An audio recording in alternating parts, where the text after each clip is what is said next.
Saudara-saudari yang terkasih, setiap tanggal 21 Agustus gereja memperingati Santo Pius ke-10, Paus dan pengaku iman. Giuseppe Melchiorre Sarto, demikian nama Paus Pius ke-10. Lahir di Raise, Treviso, Italia pada tanggal 2 Juni 1835. Anak kedua dari 10 bersaudara ini lahir dalam suasana kemiskinan sebuah keluarga petani sederhana. Pendidikan dasarnya ditempuh di Raise dan di Castelfranco, Italia. Pada tahun 1858, ia menempuh pendidikan imam di Seminari Padua, Italia, hingga ditapiskan menjadi imam pada tanggal 18 September 1858. Pelayanan imamatnya dimulai di paroki Tombolo, Italia sebagai pastor kepala. Setelah 9 tahun mengabdi di Tombolo, ia dipindahkan ke paroki Salsano. Umat senang sekali kepadanya karena kesalehannya, kefasihannya berbicara, dan kegiatan-kegiatan pastoralnya. Karena kesalehan dan kemampuannya, ia diangkat sebagai imam kanonik di gereja katedral Treviso pada tahun 1875. Tak lama kemudian ia ditunjuk sebagai pembimbing rohani, pengajar dan rektor di Seminari Treviso. Di Treviso ia benar-benar setia menjalankan pelayanannya. Semuanya itu perlahan-lahan mengantarnya ke jenjang imamat tinggi sebagai uskup. Oleh Paus Leo ke-13, Sarto diangkat menjadi uskup diosesan di Mantua, Italia pada tahun 1884. Kondisi keuskupan Mantua kacau balau ketika Sarto menduduki tahta keuskupan. Pendidikan seminari sudah tutup lebih dari 10 tahun karena situasi politik yang tidak menentu. Banyak paroki mengalami kekosongan kepemimpinan pastor. Kaum buruh semakin tidak menghiraukan hidup imannya karena pengaruh sosialisme. Kaum intelektual sudah termakan pengaruh liberalisme. Dan di mana-mana muncul semangat anti-klerikalisme. Uskup Sarto yang saleh ini dengan tenang dan berani menghadapi masalah-masalah itu. Dengan berani ia membuka kembali pendidikan seminari dan meneguhkan imam-imamnya agar dengan tekun melayani umat di parokinya masing-masing. Uskup Sarto pun tak kenal lelah mengadakan kunjungan pastoral ke semua paroki untuk mengenal lebih dekat situasi umatnya. Di mana-mana ia berkhotbah dan berjuang mengembalikan umatnya kepada penghayatan iman yang benar. Kunjungan pastoralnya itu menggerakkan dia untuk mengadakan suatu sinode di Mantua. Sinode itu diselenggarakan pada tahun 1888 dan berhasil merumuskan sebuah pedoman kerja diosesan, keuskupan yang baru untuk membangkitkan kembali kehidupan rohani umat di seluruh keuskupan. Tuhan ternyata memberkati karya Uskup Sarto. Di seluruh keuskupan lahirlah kembali suatu semangat baru untuk menghayati iman Kristiani. Antara negara dan gereja terjalin suatu hubungan yang baik. Pengajaran katekismus bagi orang dewasa dan anak-anak digalakkan di seluruh keuskupan.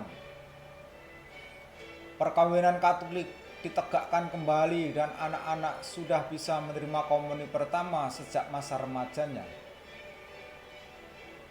Melihat keberhasilan karya Uskup Sarto, Paus Leo ke-13 mengangkat Paus Sarto menjadi kardinal pada tanggal 12 Juni 1893. Tak lama kemudian Paus Leo mengangkatnya menjadi Patrik Venesia.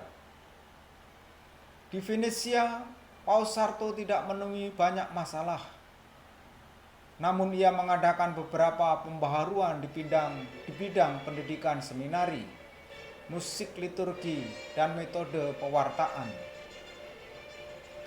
Pelajaran agama yang dilarang oleh kaum Freemasonry diberikan lagi di sekolah-sekolah umum. Gereja Venesia benar-benar cerah di bawah kepemimpinan Patrik Sarto. Sepeninggal Paus Leo ke-13, para kardinal memilih Kardinal Sarto menjadi paus. Mulanya ia menolak menerima jabatan mulia itu. Dengan rendah hati ia meminta para kardinal agar tidak memilihnya menjabat martabat gerejawi yang luhur itu. Namun karena desakan para Kardinal Sarto pun akhirnya menerima juga jabatan itu. Ia secara resmi menduduki tahta Petrus sebagai paus pada tanggal 9 Agustus 1903. Tekadnya yang utama sebagai wakil Kristus di dunia ialah membaharui segala sesuatu di dalam Kristus. Dua peristiwa penting yang mewarnai masa pontifikatnya. Pertama, pemisahan antara gereja dan negara di Prancis yang mengakibatkan hampir seluruh kekayaan gereja dirampas oleh pemerintah, tetapi sebaliknya memberikan kebebasan penuh kepada gereja dari kekuasaan sipil. Kedua, kutukan terhadap gerakan filsafat dan teologi aliran modernisme. Paus Pius yang takut akan merosotnya otoritas rohani gereja mencela bahkan mengutuk aliran modernisme ini. Dalam dekretnya Lamentabili dan ensiklik Pascendi Dominici Gregis, Paus ke-10 secara resmi mengutuk modernisme. Sikap Paus yang kelewat tegas ini mengakibatkan banyak pembantunya yang licik menggunakan kesempatan dan dengan cara-cara yang tidak terpuji, bahkan tidak halal, untuk ahli-ahli teologi yang berpikiran maju.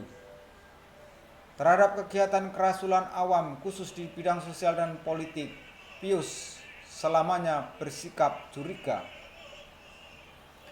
Di samping ketegasannya itu, patut dicatat pula bahwa Paus Pius juga melakukan berbagai tindakan penting yang membantu gereja bersikap luwes dan adaptif dengan situasi dan tuntutan zaman.